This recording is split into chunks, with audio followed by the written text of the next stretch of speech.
I feel like if it was more couched in some sci-fi explanation of how it came to be, I would be a little bit more willing to accept it. But it's almost like this whole era of the gods thing uh, gives us this carte blanche. That's the word. This unlimited Yeah. potential to do Right. anything they want to without having to present a cleverness in the writing. They just say it is because gods are, and it Yeah. really kind of just totally skips the interesting science fiction explanation that makes this cool part of the whole episode. Bingo. Yeah. That's what I was groping to say. You've said it much better. What I'm thinking about is the Star Trek Strange New Worlds. It's a musical, and there is, however bogus it is, there is an in episode explanation for what's going on with them, and a Yeah. problem to solve because of what's causing this to happen. Whether it makes complete sense or not, I appreciated the fact that they had presented that in a way that was consistent with the rest of the series. Yes. And yeah, I think this is just, well, the cartoon came off the screen. Okay, because apparently we can do that now. All right, okay, fine. I had a bad feeling when we saw a music stave floating through the air in the trailer for last season, and it wrapped around somebody and grabbed them. I thought, uh-oh, because that makes no sense, and I don't. Okay, so let me ask you this. So bear with me here for a moment. So if and maybe they did this a little bit in the Witchfinders episode, but if you had someone with today's technology, let's take our cell phones, let's take our cars, let's take our watches and whatnot, and deposit us batteries full, whether or not our phones can make a call or not in the 1600s. We would all three be considered witches with the gadgets that we have That's true. in that mind, and it would look like magic to them. So what if, theory here, what if these gods, quote unquote, are beings from somewhere else? Because we know that they were on the edge of the universe, and maybe it is they're from somewhere else, maybe beyond the foundry where a certain foundling was. So maybe these are beings from where the Doctor came from, actually. That's right. Which I totally buy. But okay, let's just take Q in Star Trek for instance. Yeah, He's kind of the same type of character, right? that's right. But we kind of only see him every so often, very seldom, in fact.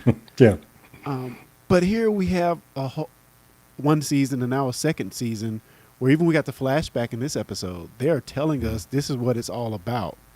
These different iterations of kind of the same thing is going to keep popping up. Now, as you said, Kyle, up top, it may be some big reveal. Obviously, there's going to be some big reveal that's going to tie it all in together at the end. But that being said, it's kind of Monster of the Week, where it's kind of the same. It's variations on it, of course. It's variations on it, of course. Maestro, we had different variations, but it just seems a little samey to me, and I don't know. I don't know how to articulate it. So let me ask you this question about Mr. Ring-a-Ding, or Lux, as he is actually called. And here's my question about him. Maestro was their own entity. The toy maker was their own entity, or his own entity. But yet this God of light, takes over this cartoon character. So does that say he's somehow of a lesser than they were? and he manifested by accident, right? We saw the moonbeam reflect off a spoon that happened to be placed in the right place. Yeah. And I thought that was interesting, that because the others, they had their own purpose, their own intent. And this just sort of happened, it seems. So let me ask you this. You brought up a spoon. Hmm. There is a repeated use of spoons in this last season. Not the 12th Doctor playing spoons or the 7th Doctor. Seventh, yeah. But we have the reference in The Devil's Cord. We see the Maestro in the spoon, reflected in the spoon. In the finale, the Doctor uses a spoon to help reboot the universe to some degree, or bring, with the TARDIS, he uses the spoon, and then light bounces off this spoon. Interesting. Yeah, I had not connected that, but you're right. So Just that's just interesting. a fun little thing, yeah. And surely deliberate. So I'm going to come back to gods in a moment, but I want to switch gears just a little bit and talk about 1952, particularly the way they chose to acknowledge racism in 1952 with the Doctor. Clarence, what were your thoughts in how they handled this? I think they did it well enough in this episode. They pointed out the obvious issue here with them being able, walking around freely, and going into this diner as well, and not in their section. So I felt like it was handled really well. I think the Doctor's explanation to Belinda was a good explanation of what's going on. It's kind of like we're just gonna creep about in the night, kind of where we'd be less seen. Yeah. So it was good enough for me. I think it was aided by the fact that this particular region seemed like it had been deserted to some extent, because I guess the Palazzo was haunted and people were staying away, and so it wasn't a lot of people around. So it kind of just all really, really worked to that extent. All right, Lee, what do you say? I really liked that aspect of it too, and I was tickled by the incredibly eager guy working behind the counter, who said, "Hey, but they left me in charge here. I didn't see nothing, Yeah. And there were a lot of people who really did that, and I just thought that was a nice thing. But Belinda, I think she's young enough that she's. I felt like she's kind of hearing this for the first time. She's certainly living it for the first time. Yeah. And so I thought that was very interesting. And then she gets the, I don't, you all look alike to me kind of thing later on when he says, maybe they do it that way in the Caribbean. Or whatever. I'm not Caribbean. I'm not, yeah. There was something that Shuti did that was very subtle, and it's a blink, and if you miss it moment, and you won't see it. But when they're talking about being in 1952, right when they first arrive, he very quickly holds out his hand and he looks at his hand, and then, it doesn't say anything, but it's just this one quick gesture of looking at his hand. And I just thought that was probably maybe not even in the script. It may have been, but it was just this one little moment of him like acknowledging, oh yeah. Yeah. Yeah. I almost forgot about that. Yeah. So I thought that was very, very subtle, but very well done. See that again. So let's talk a little bit more about Belinda for a moment. I mentioned last week that we had not seen her family. This was the first time of Modern Who that we have not seen their family. We've not interacted. She's mentioned her family, but we don't see them even in flashbacks. We don't see this glimpse of her family. Do you guys think that there is more to Belinda than we might know? It's possible, because if you think of how the story is constructed, you would think it would be a great anchor point, for us to know. I mean, to actually see. And I guess we know her mom was in the orchestra. Her dad was, I forgot what his exact profession was, but if we could have saw them up front, it maybe would have gave us a more concrete anchor point to know why she has to get back to the present, instead of her just telling us. So I guess I kind of agree with you. There may be something else going on there that we're not really privy to quite yet. All right, Lee, what do you think? Do you think I there's hope, something else? I hope not, because that's just too Ruby Tuesday, isn't it? Oh, we thought it was Ruby Tuesday. Right. Yeah. So I don't Maybe it know. still is Ruby Tuesday. Yeah. Well, But- right. well, I Story just- is done. well, let me say why I noticed this. Number one, they and Kirsty Bissett is saying the doctor never called the TARDIS in front of her. True enough. The other thing is we know another character who referred to her parents before. Spoilers for previous series. I think it was series 12. But Ruth Clayton referred to her parents having bought a lighthouse, that was where she grew up.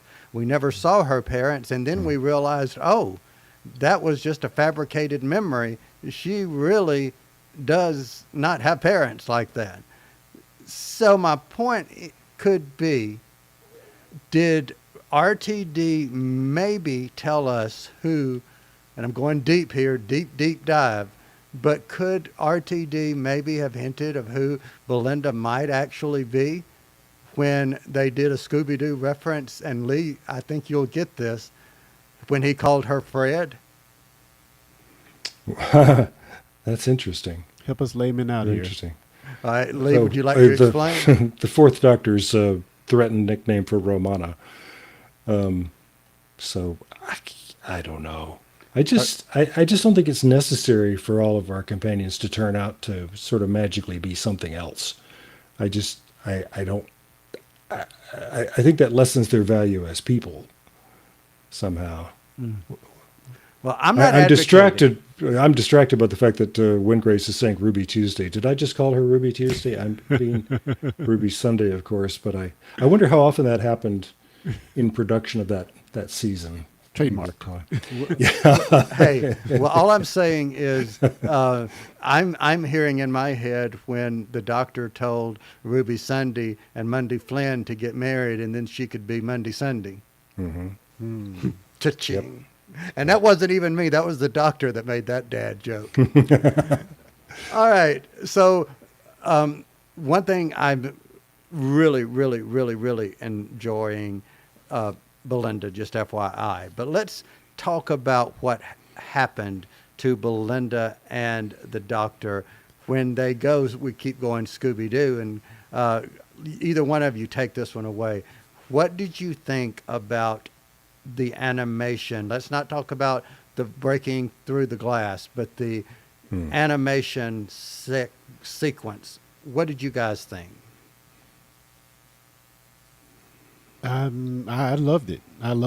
I felt like it wasn't enough of it because it was such a big teaser for this episode and the trailer. And, I'm thinking we're going to get at least half an animated episode. I thought we were getting the inverse of that These Old Scientists episode with Yeah.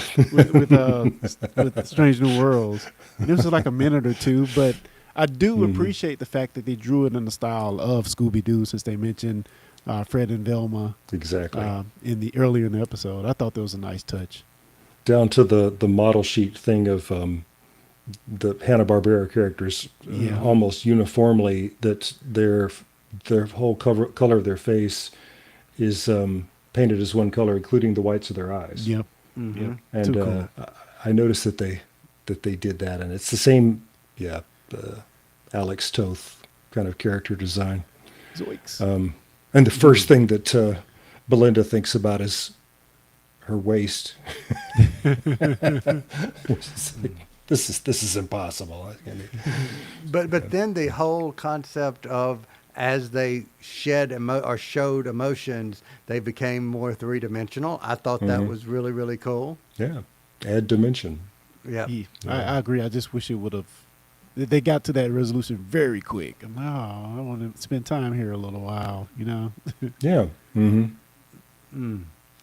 So they then become 3D again and people again. And then we have this scene where the racism is a little bit more on point. Lee, thoughts of this episode, the mother the policeman. Any Oh. thoughts on that? Because I have some thoughts on the mother. Interesting, because my eyes were on the cop. As soon as he came down the aisle, I was going, "That's a New York police officer's uniform." What an odd mistake for them to make. Oh, okay, no, it's deliberate. I get it. That's very nice. But yeah, they were in there to say, "Hey, you're not supposed to be in a white person's theater with even if there are no white people in them." And you know, that's kind of the world I grew up in, and I I just like the fact that the doctor is not being thrown off by that. That he's just like, wait a minute, Yeah. there's something else going on here. This is Yeah. Also, for sure. also the fact that he really had a close connection with the mother. Mhm. Forget her name, but he actually held her hand when they were in the cafe Yes. for a moment. So to see that total turnaround, Yeah. they did a good job of giving us hints that this maybe something is not right here. So I, what I, did you, I think he was more focused on that than than them saying they violated a segregation law. He's like, wait a minute, we were on the same side here earlier. What's going on? Yeah. But see, for me, I took that immediately as that sounds like some messy white people from the 1950s would have done is Yeah, to his face, "Oh yes, you go help me." Oh, and then somebody else come up to her and say, "I saw you talking to that person in the diner." "Oh no, he was up to No. something." Yeah. You know, Yeah. Now that you that's mention kind it. of how I took it.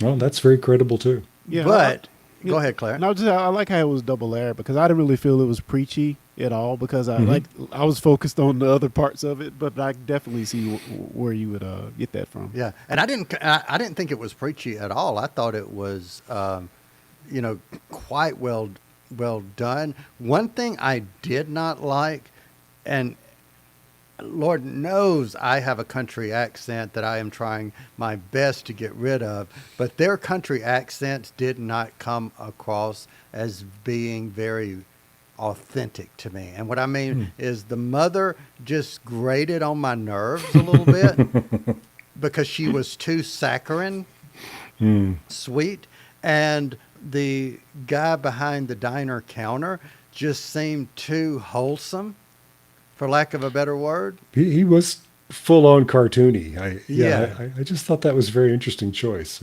Yeah. Yeah, they definitely played it like a 1950s show, the way they That's right. Yeah. enunciated and everything. It was cool. I mean, it sounds like he could have been straight up from Mayberry. Mm-hmm. Yeah. Just saying. So why do people in Florida talk like that? Because the three of us are properly from the South, and we know Yeah. Florida is not in the South. It's Miami, baby. Yeah, especially South Florida. Yeah. Oh, Anyway. but I mean, still good part of the story. But so let's get into breaking through the glass. They broke the glass. They looked through the light. They stepped through, and they stepped into someone's living room. Fans watching Doctor Who, and I think this is where it goes off the rails for you a little bit, Clarence. I'll let Lee go first before I All jump right. in. Yeah, that's why I'm wearing my Tom Baker scarf tonight. I love that. I think I can see why it is going to be, and I'm sure it is being divisive among fans, but the fans in the episode acknowledge that they can be annoying, and I think that's fun and funny. And when we're leaving them, they say, "We don't matter." And I thought, well, if we're really being meta here, if RTD is sort of reaching out the screen and pointing at the audience, is he saying you don't matter? Let me say this real quick before yeah. somebody says anything in the chat. I have a theory, and it is written down in my notes, but I have a Okay. theory. I want to put that out there All right. really, really quick. And I just want to bring that up because it's there, but I really don't think that's the intent of this. I think that it's important that in the end we find out that those people weren't figments of somebody's imagination. they're still there. They live, and maybe they'll have last names, and you know, it's just an interesting idea. You know, All right, Clarence. Oh, I hate to be Debbie Downer here. I absolutely 1000% hated this part of the episode. And of course, everything you said, Lee, was exactly right. I can see why they did it. I can, to me, we're getting too far in the weeds of the meta narrative of the show. So now we know the Doctor knows that there's a show where people watch him and his adventures, and Blink is everything. And I thought that was just too meta for the show. It just didn't fit to me. There's one thing when you're winking and nodding at the camera, you're breaking the fourth wall, but they shattered the fourth wall here and stepped into our they world. pushed it down. They pushed it down, and Yeah. it just. I can see the sentiment. I can see where it could be. Maybe it could really gravitate or connect with some fans. But for me, it just felt like a mockery of the show to me. I don't know. Ooh, yeah. All right. So for me, I love the meta-ness of it. But now mostly what got me was the music. This was the 2010 series 5, Matt Smith's first series. There were several remixes of themes that were taken and first used in that. So from that, I really, really enjoyed. I liked how they were kind of taking a little poke at the people that really irritated me last year. The hashtag RIP Doctor Who. I loved seeing the Doctor standing in front of the Doctor Who logo. And my interpretation of it from his point of view, this was the same as the New York cop in Miami-Dade. These people weren't real. So the concept of him being in a television show was not real per se. So I took it that that's how he went away from it. That being said, I have a theory. Well, before your theory, can I just ask you a real quick question? So shouldn't they have broken out into a 1950s console TV and been in black and white? Yes. So they went to modern day, but they couldn't because Doctor Who wasn't on the air in 1950. Right. But they were in 1952, though. It doesn't make.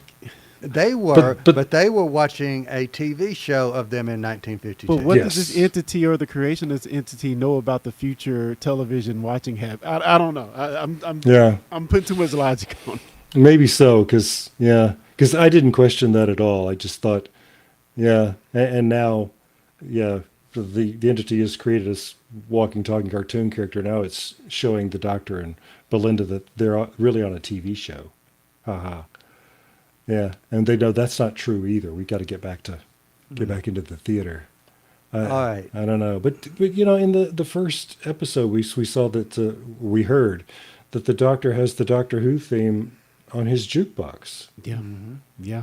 And I remember thinking at the time, that's really taking a meta chance. Although I guess I've seen that on other shows before, actually, and it's just sort of a wink at the audience. And in But the second episode, the maestro plays. Dun, dun, dun, dun. That's, Dun, yes, dun, dun. that's right. It felt a little weird for the Doctor to be pleading, like me, please. Yes, We had that all is- these adventures. I was stepping on a landmine. Like me, Right. please. No. It just, And Belinda says, "Well, what's blink?" Well, it's this whole episode where you can't blink. That's it. Okay, yeah, all right, that sounds epic. Yeah, All right. I'm sorry. I know it's not the popular thing, but I really, really, really love this. But I want to say before somebody says it and guesses it or whatnot, I want to say my theory, okay? yeah, So we have Lux take over the entity of a cartoon character, okay? So they purposely took time in this episode to say, and Lee, you've already mentioned this, they purposely took time to say in this episode that those three characters, Hassan, Lizzie, and Robin, did not have last names. They did have last names in the credits, so that means they've been given life. They didn't did see show that. up immediately after the credits saying that we're still here. What if, when this happened, when they showed up after the credits, they had become the personification of another set of gods, last seen in the Seventh Doctor's era, which are the gods of Ragnarok, which have had a name drop in the 60th anniversary when the 15th Doctor told his younger self in the giggle that we fought the gods of Ragnarok and didn't even once stop to say, what the hell? Uh-huh.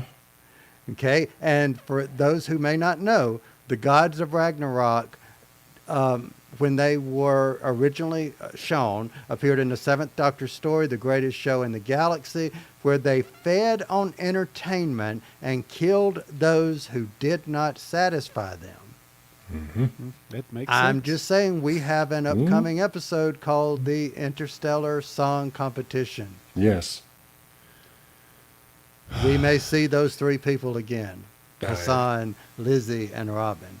I The think gods that's of a Ragnarok. very interesting theory, yeah. I can Just dig it. throwing it out there. Yeah. Well, and we've talked before about the idea that maybe RTD's whole concept here is that we're going to find out that this is a show within a show somehow, that this is, you know what I mean? We've been vague about it because, who knows, but anyway. All right, one more theory real quick before we move on to the resolution. I noticed in this episode that the maestro said, ta-da.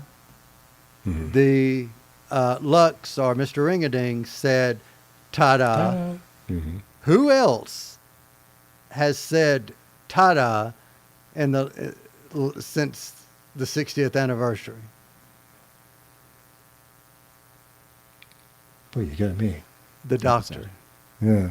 That would have been my guess. Whenever he duplicated the TARDIS, ta-da.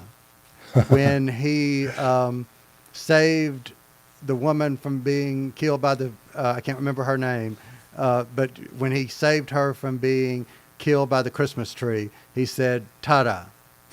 So do you think the Doctors from the realm of the gods? I think so. I think that's another reason why I think they are from beyond the boundary. Just saying. The Doctor coming to bestow the power of regeneration upon the Gallifreyan people. Well, Yeah. just saying. Yeah. Back on You the know. planet Time Lordia. Time Lordia. Yeah.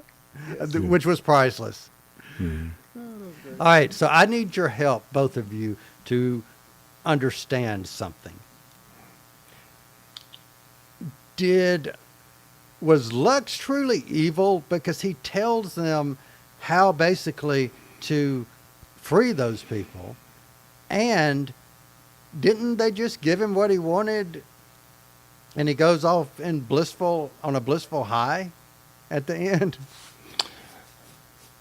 I kind of wondered about that too. The threat of him loving the light from the atom bomb is frightening.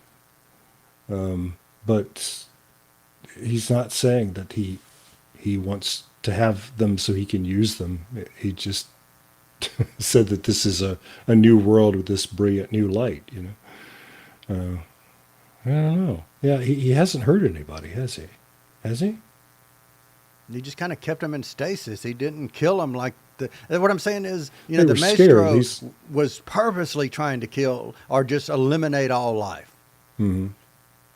But he didn't seem to be doing that. He even did something nice for the guy who brought the wife back. Well, to control him. To control him, yes. Yeah. But, Right. Clarence, what do you think? Did he get what he wanted? I don't know. Did we ever know what he wanted? Really? I don't. I don't even know what he Huh. to get a body. If I only had a body. If I was only a real boy. I don't. I don't know. I don't know, man. I don't know what he wanted. Let me point out Win Grace's comment here. He says that my random theory is that Lux literally became the universe at the end. What if they've been existing in this alternate Lux universe since David Tennant came back? Big implications to undo. I know. Yeah, I don't know, man. I don't. What's the purpose of Mr. Ringading? Lux. I don't know. I don't know, man. I'm sorry. Lee, any thoughts? No, I think you pointed out a real storytelling flaw here, that it's not clear what our problem maker really wants, and that's a challenge. The Doctor is able to exploit what he's taking, what he wants is light. Yeah. And so he gives him more than he can handle. Incidentally, there's a John Byrne Fantastic Four where Reed Richards came up with the same solution about a giant energy-consuming monster threatening the Earth. Just saying. What was he going to do? Put him on a diet? No, he gave him so much that he just kept expanding and expanding until he became nothing. See? Yeah. Well, that's Anyway, something. yeah, that's something. All right. So I wouldn't be, discussing who if I did not reference Mrs. Flood. We see Mrs. Flood at the end, and she says, basically, go watch it soon because it So meta. show ends on May the 24th. So meta. Yeah, Like, that is extremely meta. don't watch it next year because this would make no sense. Yeah, we are kind of time locking this season, aren't we? Yeah, kind of. I don't know. So is this just a really, really meta something by RTD? Because we know even if the Disney Plus people say, hey, we're going to have new Doctor Who, we're going to do season 3, season 4, as they're going to call it. We know that the way production of television happens, if this is 2025 and they haven't started making the next series yet, at best, if this is, already almost June 2025, at best, we might get it late 2026, but most likely spring 2027. So there's going to be a gap. Do you think that they're playing up this is the end of Doctor Who? This is the end to kind of be like we're going to take a break kind of thing? I hadn't considered that. I just thought they were like, wait for the finale, dude, because it's going to be bonkers. That's Maybe. Yeah, that's how I read that. But yeah, Well, you know what I like reading? I like reading my notes where it says it's time for our favorite quote. oh, I had some other things I wanted to mention here if we've got But that's time. because Yeah. I didn't put in my notes to be able to ask, hey guys, is there anything else in your Yeah. notes that you might have before we get into our favorite quote? Like you always do. Thank you. Yeah. This is just total nerdiness, but I did want to mention it. I used to be a projectionist in a theater like projector? this. I used to be a projector. piano. We used to call it that, actually. Whoever's in the projection booth is the projector, as we'd say that. Oh, cool.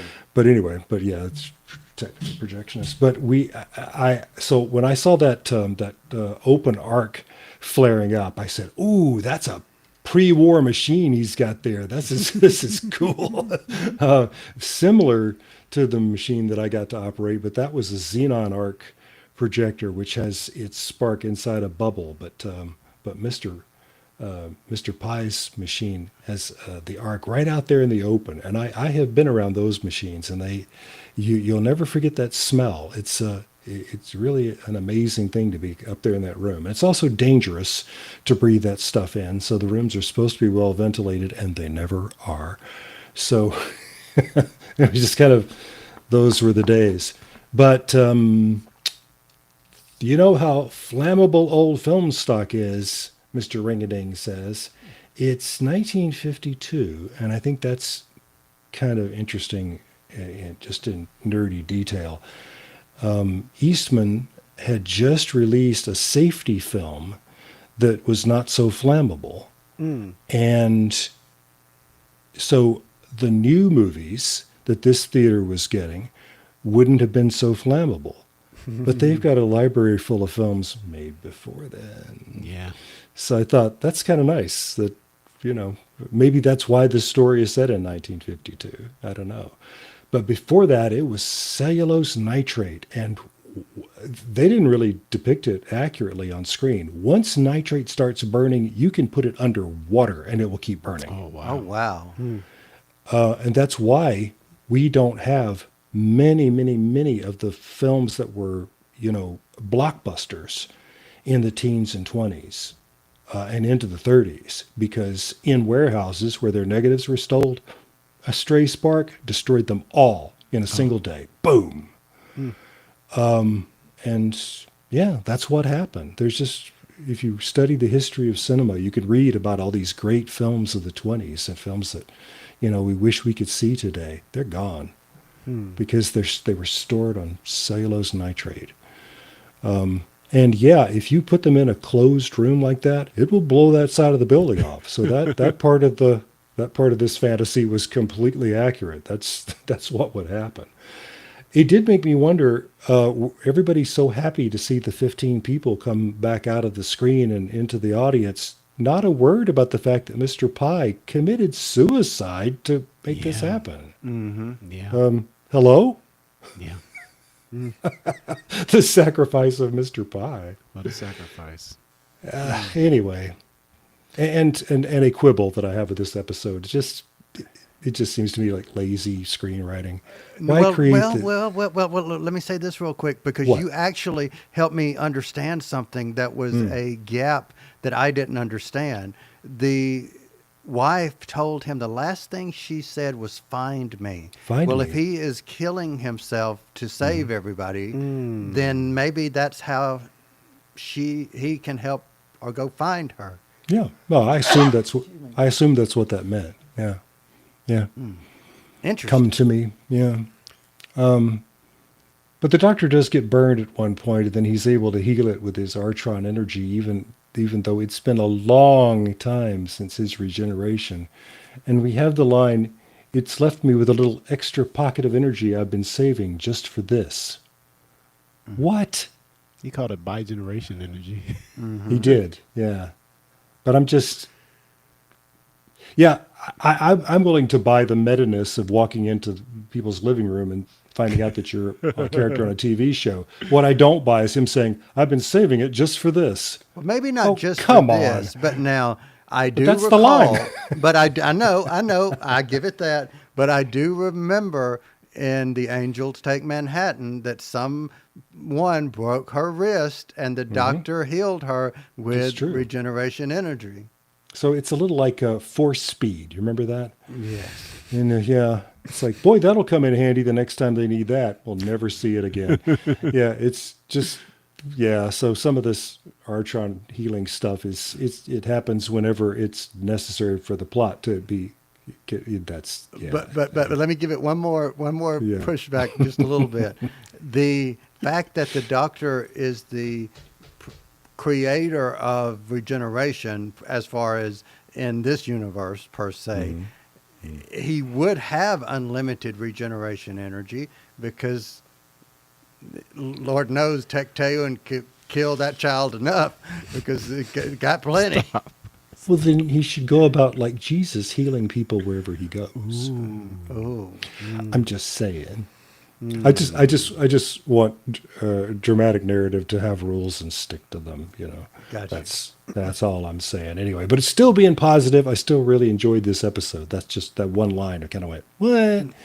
Whatever. No, I agree. Yeah. But I also agree, Clarence, that you might have things on your list. I got a few items. Speaking of rules, I will take back my gripe with the future 2025 meta part of the episode, because clearly Lux can read minds as he reads Reginald's mind to figure out who his wife is and recreate his wife. Very good point. Therefore, it makes sense that he probably could have read Belinda's or the doctor's mind and maybe do some of that stuff that may have been out of time for them. So I'll take that back. Also, it looked like the vortex vindicator looked just like a guitar.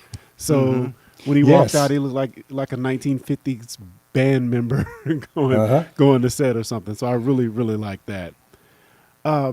There's a point where the doctor intuits the words Harbinger, but we see Harbinger come up on the outside of the palazzo as the letters fell when the Lux laughed for a minute. He didn't see that, but he said it, so it didn't make sense that he would just be like Harbinger. Yeah, but he's watching the show. He saw that exterior shot. So I say don't we know. all. I didn't get that the first time watching it. I did get that the second time, and I had your same thought, Clarence. Also, they mentioned Rock Hudson's death when they first arrived in 1952 Miami. Well, Belinda mentions his future death be pretty painful. I didn't realize that he died of AIDS.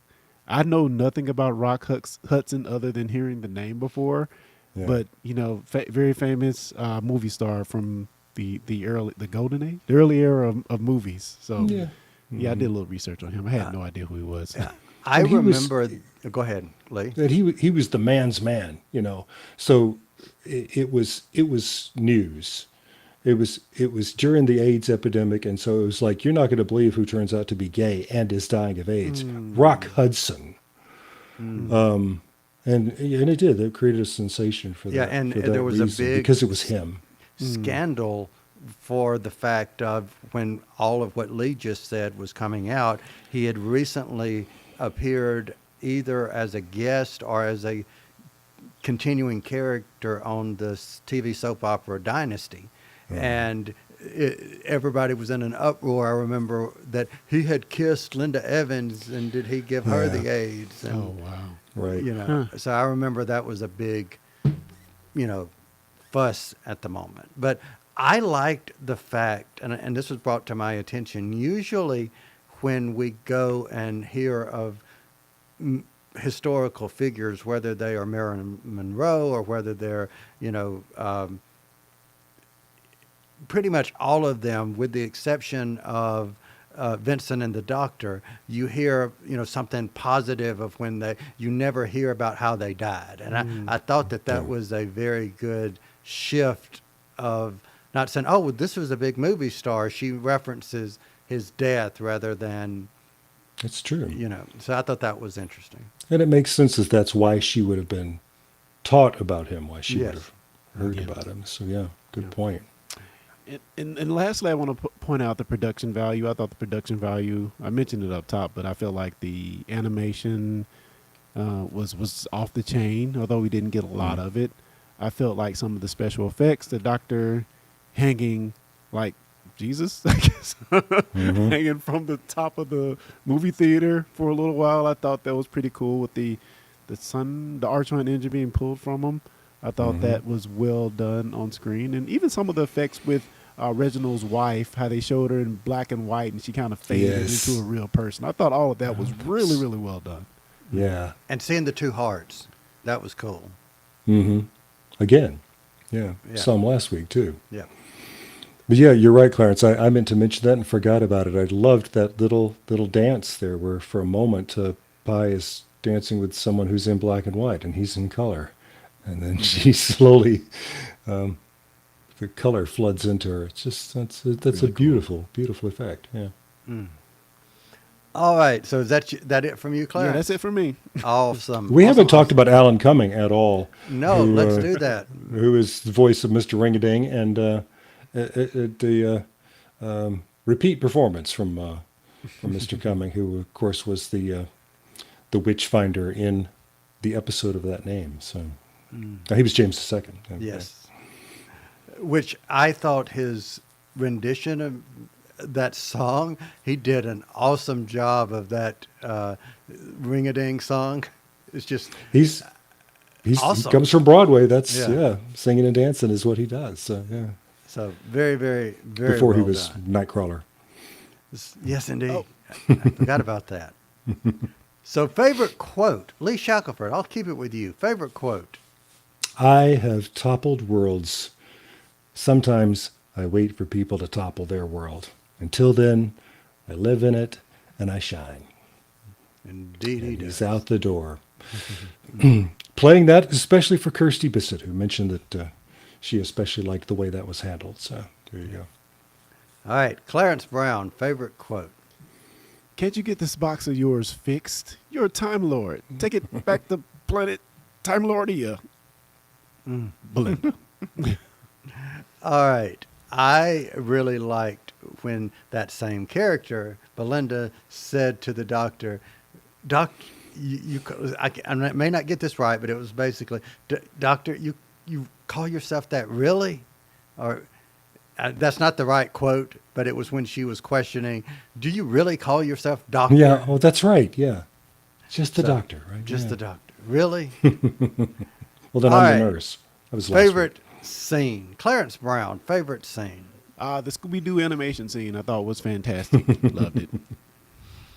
All right, Lee, favorite scene. I loved Mr. Ring-a-Ding's expansion into nothingness. It's just growing and growing until dwarfing the city and then the planet and then out into space. I thought that was fabulous. You know what? I was going to say the meta scene where they go and meet the people, even though I do give them credit for that being, to my knowledge, one of the first times a TV show literally has done something like that. If it's not, somebody please bring that to my attention. But what I think is going to be my favorite scene, because we don't often see this in New Who, we see that this is a continuation from the previous episode, without a doubt. They're in the same wardrobe that they were in the previous. You know, without a doubt, no time has passed. They are picking up right where they left off. I really, really like that. So that is my favorite scene. Did we do everybody else's favorite scene? Or did Indeed I we did. just blink there for a minute? Don't blink. But did I? Have we done No, favorite yeah, scene? we did. Mhm. Yeah, we're up to ratings now. I literally did blink from existence there for a second. Wow. Wow. Okay. All right. So final rating. I will give this 4.9 TV screens out of 5. 4.9 TV screens out of 5. Clarence Brown, what say ye? You guys actually brought me up on this episode. I'm going to give it 4.0 ring-a-dings out of 5. Don't make me laugh. Oh, Make me laugh. because if I laugh, I sound like this. You won't like me when I laugh. Very good. All right. Lee Shackelford, what say ye? My score is actually a little lower. I'm giving it 4 carbon arcs out of 5. So there you go. Interesting. I guess I'm the highest on the list. Yeah. I'm sorry. I really, really enjoyed this. This was fun, and I think it's something that you could maybe even use to introduce Doctor Who to. You know, maybe. Well, Maybe. It's a limited run, okay? It ends on Yeah, May I the mean, that- 24th. Yeah, that's true. So, well, It does. that being said, I think the next episode is going to be my cup of tea. I saw the preview for it, and it looks amazing. Well, Oh, and from the chat, Kirsty Bissett gives this 4.95. Harold Katz gives it 3.5 laughing scales. The Awesome. arpeggio. All right. So thank you, everyone in the chat. And if you're listening to us on the audio streams, thank you for listening. And as always, we will be back next time.